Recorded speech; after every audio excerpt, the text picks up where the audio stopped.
Estamos aqui mais uma vez tendo a oportunidade tão preciosa de meditarmos na palavra de Deus. Nós já estivemos falando sobre os 6 dias da criação. 7º dia é o dia sagrado que Deus reserva para o seu descanso, como também ordena que nós façamos o mesmo. Tenhamos na nossa trajetória, a cada 7 dias, tiramos 6 dias para nossas realizações e um dia para dia de descanso e de consagração ao Senhor. Posteriormente falaremos sobre esse assunto com mais detalhes. Nós hoje vamos ver a partir do versículo 15. Falamos no estudo passado sobre o Jardim do Éden, a localização, alguns detalhes sobre o Éden. E agora nós vamos ver um pouco sobre o homem, detalhes da criação do homem e da mulher. Nós não podemos dizer que a criação do homem e da mulher acontece aqui, porque seria uma contradição. Nós sabemos que a criação do homem e da mulher acontecem no 6º dia. Porque no 6º dia, que é no versículo 26, o Senhor diz assim: agora vamos fazer os seres humanos, ou seja, compreende homem e mulher. Ele diz: esses seres humanos, ou os seres humanos, serão como nós, se parecerão conosco. Eles terão poder sobre os peixes, os demais animais, etc. E no versículo 27 diz: assim Deus criou os seres humanos. Ele os criou parecidos com Deus. Ele os criou homem e mulher e os abençoou. Pois bem, amados, então não temos dúvida, a Bíblia é muito clara a esse respeito. O homem e a mulher foram criados no 6º dia da criação. No capítulo 1 de Gênesis, versículos 26 e 27. Mas quando nós lemos aqui o capítulo 2, a partir do versículo 15, nós vamos ter uma dúvida. Como é que é isso?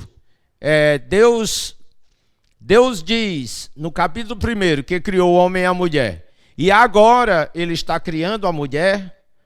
Afinal de contas, ele criou no capítulo 1 ou criou no capítulo 2?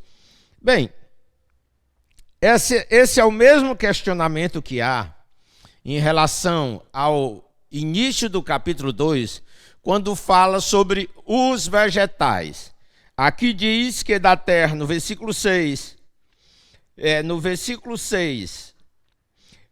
versículo 8 diz: depois o Senhor Deus plantou um jardim na região do Éden e etc. O Senhor fez com que ali crescessem árvores lindas, que davam frutas e boas para se comer. Veja bem, aqui ele está falando sobre o Jardim do Éden.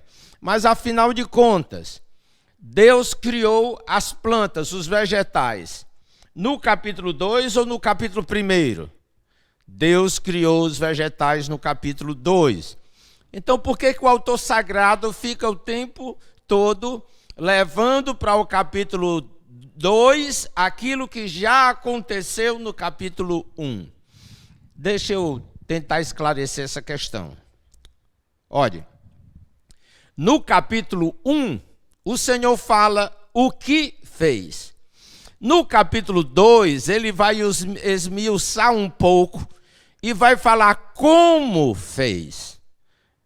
Esse é o raciocínio necessário para podermos entender e conciliar os textos ou aquilo que é dito no capítulo 1 com aquilo que é dito no capítulo 2. No capítulo 2, então, Deus vai falar sobre os detalhes da criação do homem.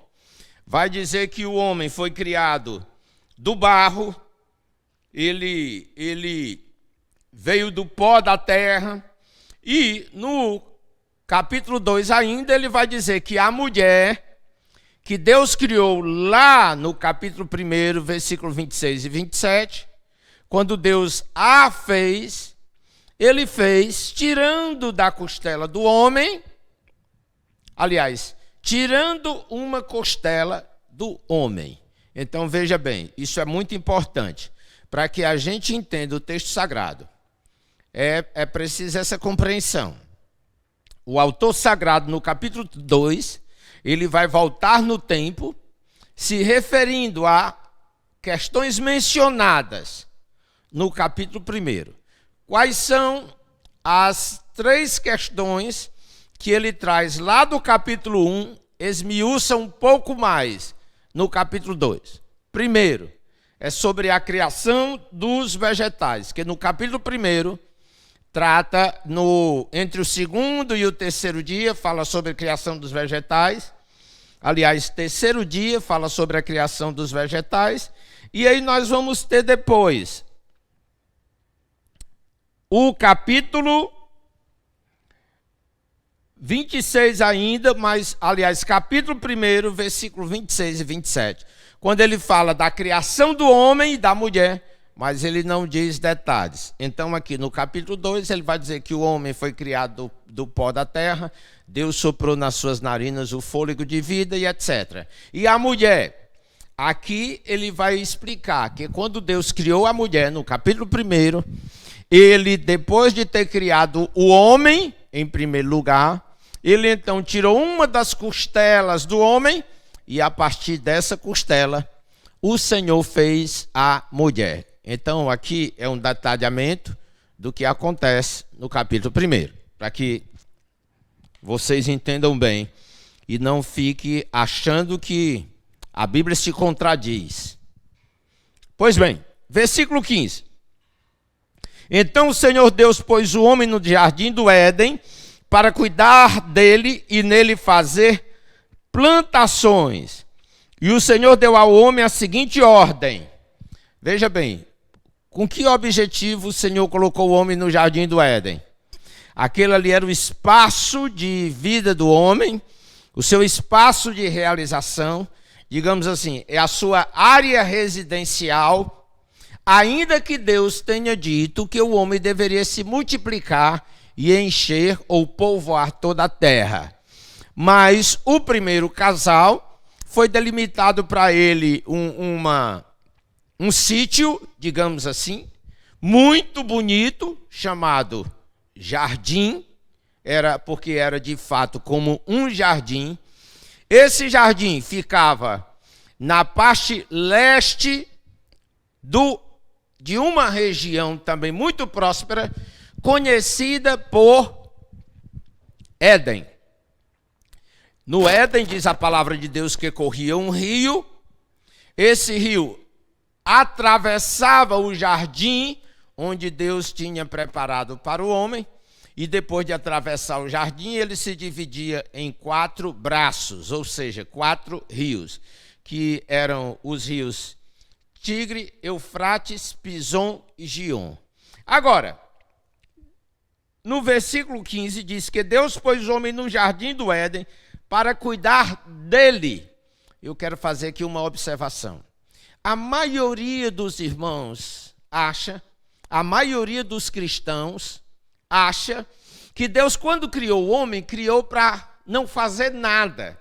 Simplesmente está ali em contemplação, vendo o tempo passar, o dia raiar, a tarde se ir, e finalmente vem a noite, vamos dormir.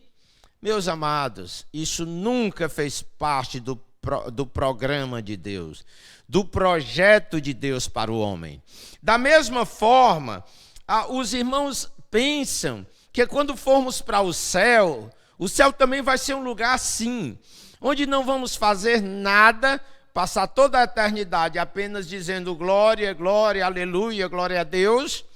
E, meus amados, nós precisamos entender que o homem é um ser tão superior, tão elevado, como diz a palavra, tão semelhante a Deus, que seria uma subutilização humana se Deus simplesmente reservasse ao homem apenas essa atividade de passar dia e noite dizendo glória, glória, glória, glória, glória. Não é verdade isso. Isso aí é uma ideia humana, mas não tem respaldo bíblico. Assim como Deus criou o homem e o colocou no jardim do Éden, e observe o que a Bíblia diz, para cuidar dele. Então havia trabalho. Antes da queda, havia trabalho. Já vou adiantar um pouco, no capítulo 3, nós vamos ver sobre a queda do homem, o processo de queda. Junto com a queda do homem vem uma maldição. O Senhor amaldiçoou o homem e a mulher, como também a serpente, que foi instrumento de Satanás para que o homem caísse.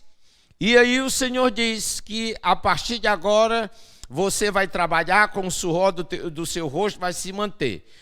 Então, baseado nisso, muitos cristãos acham que antes da queda o homem não trabalhava, não fazia nada. Não, queridos, aqui a palavra de Deus está sendo muito clara quando diz no versículo 15 que o Senhor colocou o homem no jardim do Éden para cuidar dele e nele fazer plantações. Ou seja, Adão era agricultor. Ele fazia plantações no jardim do Éden. E qual a diferença entre esse momento e o momento posterior, depois da queda, quando vem a maldição de Deus? Queridos, a maldição de Deus não é o trabalho, né? O homem trabalhar para se sustentar, para se manter. A maldição de Deus é que o homem teria que trabalhar o máximo e ele não teria um resultado do seu trabalho proporcional ao seu esforço. Aí é onde reside a maldição. A terra já não cooperaria com o trabalho do homem. E ele, por mais que se matasse, ela não produziria o suficiente. É o que nós vemos hoje. Pois bem, continuando no versículo 16, ele diz: e o Senhor deu ao homem a seguinte ordem: você pode comer as frutas de qualquer árvore do jardim, menos da árvore que dá o conhecimento do bem e do mal. Não coma a fruta dessa árvore, pois no dia em que você a comer, certamente morrerá. Veja bem, essa árvore do conhecimento do bem e do mal, que nós não sabemos exatamente, nenhum autor sagrado, baseado nos estudos mais profundos da Bíblia, do original, podem entender perfeitamente o que isso significa. Uma coisa eu posso dizer para você, eu acredito que é literal. Havia de fato uma árvore que produzia um fruto. Agora, esse fruto era alguma coisa mágica que poderia, ao ser ingerido, produzir no coração do homem o bem ou o mal? Eu pessoalmente acredito que não. Eu pessoalmente acho, nesse ponto, que é um ensinamento figurado. Não é que esta árvore nunca tivesse existido. Porque se dissermos que a árvore do bem e do mal não existia, nós poderíamos também dizer que a árvore que produzia a eternidade, se você observar, nós vemos aqui que o Senhor fala que havia as duas árvores, havia a árvore do conhecimento do bem e do mal, mas também havia uma árvore cujo fruto produzia no homem a vida. Ele poderia viver para sempre. Agora, se nós entendemos que a árvore do bem e do mal não era literal, nós teremos que também entender que a árvore da vida não era literal. E se a árvore da vida era apenas simbólica, como também seria a árvore do bem e do mal, então, como é que esta árvore simbólica aparece de novo lá em Apocalipse, se eu não estou enganado, capítulo 21, onde ela novamente é mencionada, que ela estará na nova Canaã, a nova cidade de Deus, e as suas folhas trarão cura para as nações. Então, baseado no texto de Apocalipse, nós podemos entender que esta mesma árvore que é mencionada lá, é aqui mencionada como a árvore da vida, E se esta árvore da vida é literal, a ponto de ser mencionada, a sua existência, mais uma vez, na Cidade Santa, então nós seremos obrigados também, por uma razão de coerência e lógica, a considerarmos que a árvore do fruto do bem e do mal também era literal. Agora, volto a dizer. Esse fruto produzia uma alteração espiritual. Esse fruto do bem e do mal, ou fruta, produzia uma alteração moral, que quando o homem o comesse, o fruto, me refiro ao fruto, quando o homem o comesse, então, ele automaticamente sofreria uma influência espiritual e moral. Eu não entendo dessa forma. Para mim, isso não teria sentido. Assim como não tem sentido nós dizermos, ao ingerirmos o pão na ceia, que representa o sangue de Jesus, aliás, que representa o corpo de Jesus, assim como o vinho representa o sangue de Jesus. E veja bem, o pão é literal, o vinho é literal, mas aqui está sendo dito em Coríntios, falando da ceia, que ele tem uma conotação ou tem um efeito espiritual.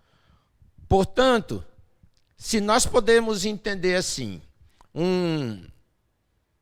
algo material que produz um efeito espiritual ou moral, no que diz respeito à ceia, nós podemos também, em nome da coerência, e devemos entender que essa árvore do bem e do mal, ela é literal.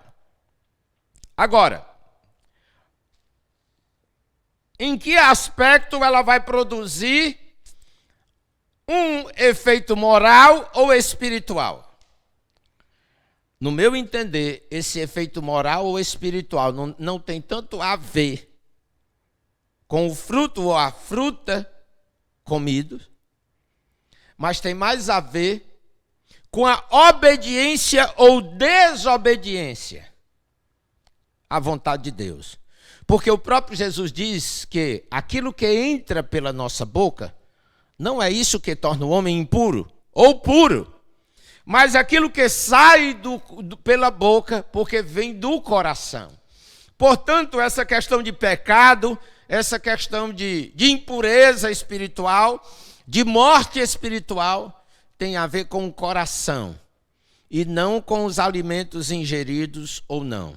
Nesse caso, mais uma vez, eu estou aqui sendo enfático, até repetitivo, para dar mais ênfase a essa verdade que é tão importante, e a compreensão dessa verdade é tão significativa.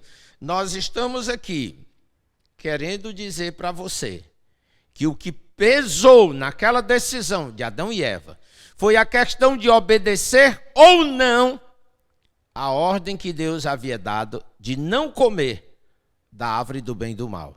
E foi esta desobediência que trouxe consequências espirituais e morais. E esta desobediência, ela foi caracterizada, ela foi percebida a partir do momento que o homem come de um fruto ou fruta que Deus lhe dissera para não comer. Mas o problema está no fato do homem ter desobedecido, ter negligenciado, ter desconsiderado a ordem de Deus, aquilo que Deus lhe dissera. Então, no versículo 16 diz: e o Senhor deu ao homem a seguinte ordem: você pode comer as frutas de qualquer árvore do jardim, menos da árvore que dá o conhecimento do bem e do mal. Não coma a fruta dessa árvore, pois no dia em que você a comer, certamente morrerá. Aqui, obviamente, nós estamos falando da morte espiritual. Porém, haverá também uma morte física. Por que eu digo que haverá uma morte física?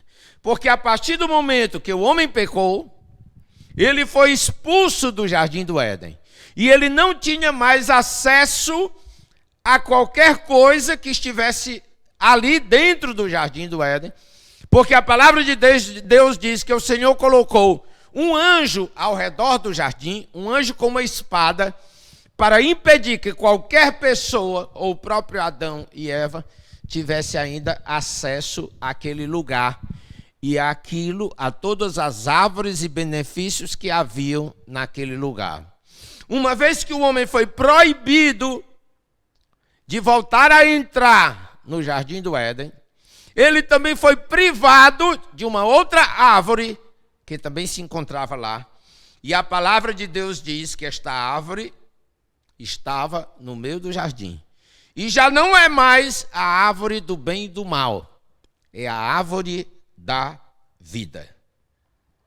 Veja bem que ela vai ser mencionada lá na frente, quando o homem é condenado, o homem é expulso do jardim e é amaldiçoado. Ele diz no capítulo 3, no versículo 23 e 24, que Deus expulsou o homem do Éden e colocou um querubim com uma espada. E aí diz no versículo 24, final do versículo 24, que diz: Deus fez isso para que ninguém chegasse perto da árvore da vida. Como o homem não mais tinha acesso à árvore da vida, consequentemente, ele ficou privado, quando desobedeceu a Deus, tanto da vida espiritual, como também da vida física. Porque o plano inicial de Deus é que o homem não morresse, porque o homem é um ser eterno. Assim como seremos quando Deus resgatar todas as coisas e nos levar de volta para o céu, para estarmos com Ele por toda a eternidade. Lá diz em Apocalipse que estará presente a árvore da vida, e esta árvore produzirá frutos e folhas. As folhas servirão para dar saúde às nações, ou seja, elas serão utilizadas por Deus para que possa dar continuidade à vida física do homem, assim como a obra de Jesus na cruz do Calvário deu ao homem a garantia de que ele poderia ter continuidade na sua intimidade com Deus, na sua vida espiritual. Então, nós estamos aqui meditando nesse texto, ao mesmo tempo olhamos para frente, para outros textos bíblicos, e para trás, para que nós possamos entender adequadamente o que está sendo dito aqui. Versículo 18, a palavra de Deus diz assim: Depois o Senhor disse: Não é bom que o homem viva sozinho. E aí vem a pergunta: e o homem estava sozinho? Não tinha companheira? Não tinha nenhum outro ser? É claro que o homem não estava sozinho, porque havia ali animais, a própria presença do Senhor, porque a palavra de Deus diz que todos os dias, na virada do dia, no final do dia, o Senhor vinha se encontrar com o homem ali no paraíso. É outra palavra também que nós damos para o jardim do Éden, chamamos também de paraíso. Então ali vinha o Senhor e ele podia ter contato, ter comunhão com o homem e o homem ter comunhão com ele. Mas o homem estava sozinho. Se Deus estava presente com ele, a Trindade presente com ele, os anjos presentes ali com Adão, por que Adão se encontrava sozinho ou se sentia sozinho? Adão se encontrava sozinho ou se sentia sozinho. Na verdade, ele não se encontrava sozinho, ele se sentia sozinho, porque Deus sabia que para o homem não era suficiente para suprir os anseios do homem. Inclusive, Deus criou o homem com esses anseios. Não era suficiente a presença de Deus, a presença dos anjos e a presença dos animais. O que esse texto nos ensina? Nos ensina sobre a necessidade de comunhão que todos nós temos com os nossos irmãos, com o nosso próximo. O homem não foi feito para estar sozinho, no sentido de que ele precisa de outros homens. Ele precisa de outras pessoas semelhantes a ele ao seu redor. Mas neste momento aqui, não fala apenas de um semelhante. Nesse momento aqui, essa solidão do homem é uma carência, é um vazio de uma auxiliadora, de uma mulher. Porque quando Deus criou todos os animais, a palavra de Deus fala no capítulo 1 que o Senhor os criou macho e fêmea. Do mesmo jeito também fala, no sexto dia, quando Deus criou o homem, diz que ele criou homem e mulher. Outras versões mais antigas dizem assim, macho e fêmea os criou. Pois bem, Deus criou já homem e mulher. O homem para a mulher para o homem. Mas veja que nesse momento, como eu falei, está tecendo detalhes de como Deus fez a mulher para suprir essa carência do homem. Porque tanto o homem como a mulher não foram criados aqui no capítulo 2.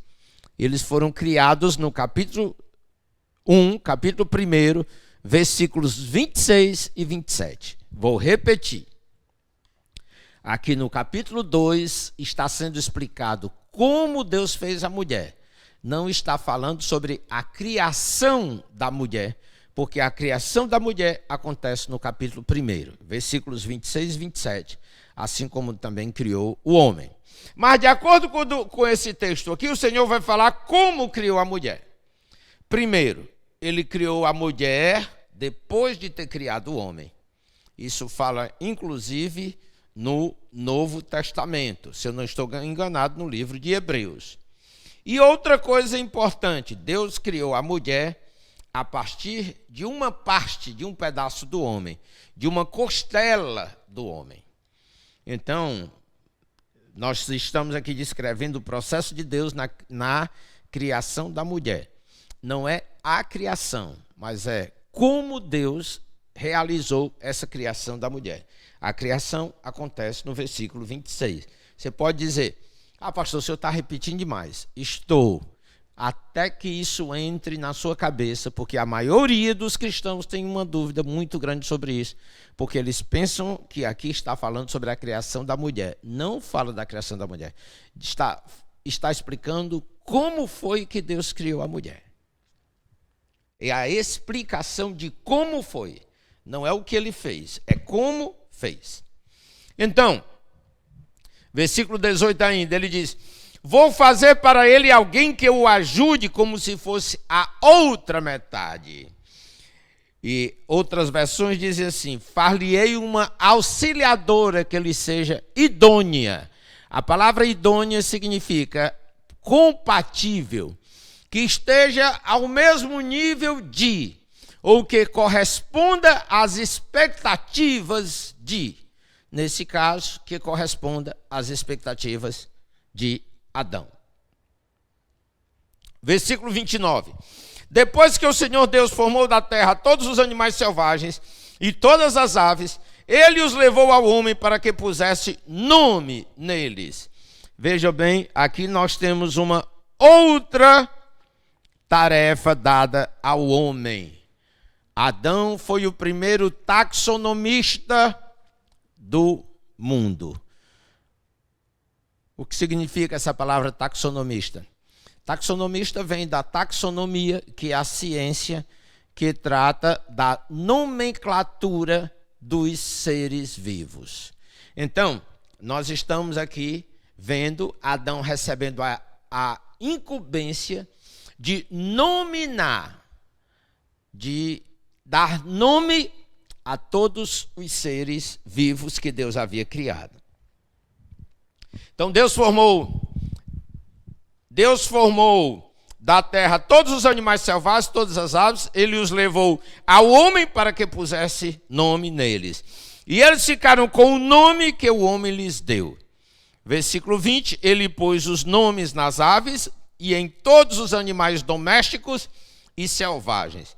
Isso aqui já foi tarefa suficiente para ocupar o tempo de Adão. Portanto, Adão não era um desocupado no Éden.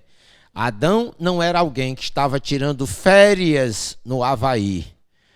Adão estava ali trabalhando porque Deus criou o homem e deu a ele a responsabilidade de trabalhar. Ele cultivava a terra, cuidava do jardim, e ele também cuidava dos animais, e ele tinha a responsabilidade de dar nome a todos os animais. Você imagine, então, a capacidade que tinha o ser humano, os primeiros seres humanos, antes de decaídos, para gravar nomes, para memorizar todos esses seres e dar a cada um deles um nome específico. Isso diz respeito às aves, aos animais marítimos, aos animais selvagens, aos animais domésticos e àqueles que rastejavam pelo chão, ou répteis.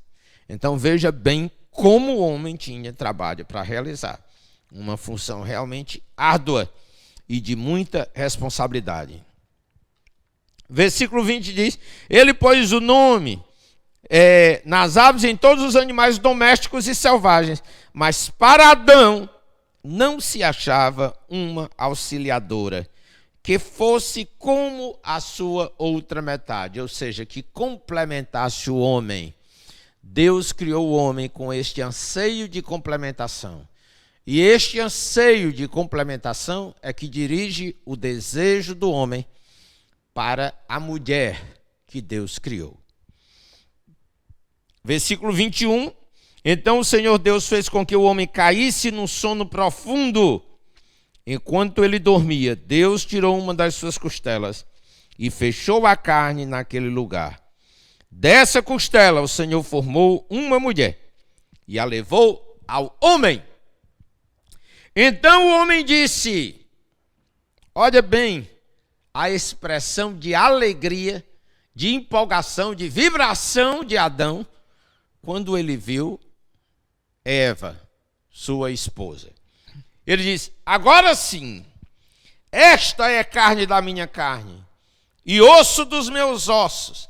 Ela será chamada de mulher, porque Deus a tirou do homem. E, versículo 24, então, nós vamos ver uma declaração muito importante, onde nós temos aqui a celebração da vida conjugal, do relacionamento entre um homem e uma mulher e a seriedade deste relacionamento. Versículo 24 diz, e por isso, é por isso que o homem deixa o seu pai e a sua mãe para se unir com a sua mulher, e os dois se tornam uma só pessoa. Versículo 25 diz, tanto o homem como a sua mulher estavam nus, mas não sentiam vergonha. Agora eu quero voltar ao versículo 24 e eu quero destacar uma coisa preciosíssima para a qual não atentamos. Veja bem, aqui diz, por isso o homem deixa pai e mãe e se une à sua mulher, e tornam-se os dois uma só pessoa, uma só carne. Veja bem, nesse texto aqui nós vamos ter uma revelação magnífica para aqueles que têm a percepção aguçada, ou a revelação da parte de Deus. Porque esse texto aqui, eu quero agora comparar com outro texto da palavra de Deus, que diz assim, o mandamento, que faz parte do decálogo, ou dos 10 mandamentos dados através de Moisés, não são de Moisés, são mandamentos de Deus, dados através de Moisés. Quando diz, honra o teu pai e a tua mãe, para que se prolonguem os teus dias sobre a face da terra.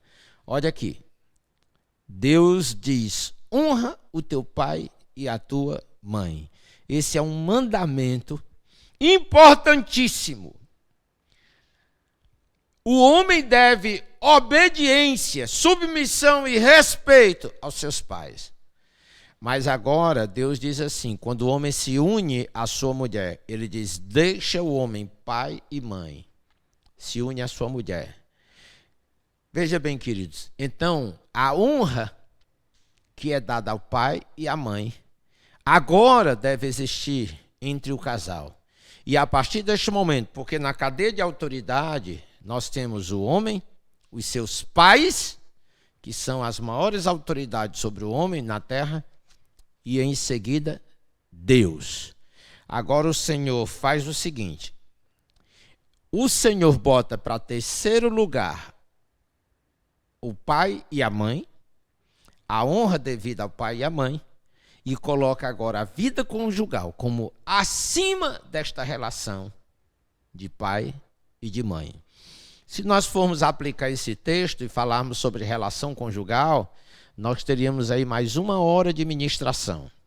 Mas como eu não quero sair do contexto e me deslocar para outras aplicações do texto, ainda que faça parte de um entendimento interpretativo, então eu não vou esmiuçar nem vou aprofundar essa questão da relação conjugal. Pois bem, mas hoje nós vamos encerrar aqui. No nosso próximo encontro, nós estaremos falando sobre capítulo 3, quando trata especificamente da desobediência do homem. Vamos falar posteriormente sobre a desobediência do primeiro casal, que lhes leva à morte espiritual e à expulsão do jardim do Éden. Todo esse processo nós chamamos de queda do homem. No nosso próximo encontro, nós estaremos compartilhando sobre isso. Espero que você não perca a continuidade desse estudo. Que o Senhor lhe abençoe. Que o Senhor seja com você e que você tenha uma boa noite. O Senhor o abençoe grandemente. Amém.